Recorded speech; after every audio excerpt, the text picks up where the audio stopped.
Sveiki visi, su jumis yra xminecraft.lt.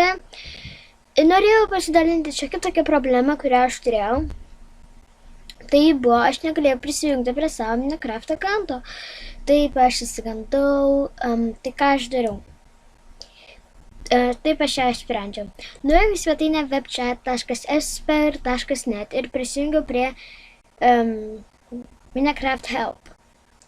Parašiau jiems apie tą problemą ir jie atsakė, kad po 3 bandymų Minecraft accountas bus užblokuotas. Tai po 3 klaidingų prisijungimo, pavyzdžiui, 3 kartus neteisingas slaptažodis suvedė, po 3 kartų tada accountas bus užblokuotas 3 valandoms.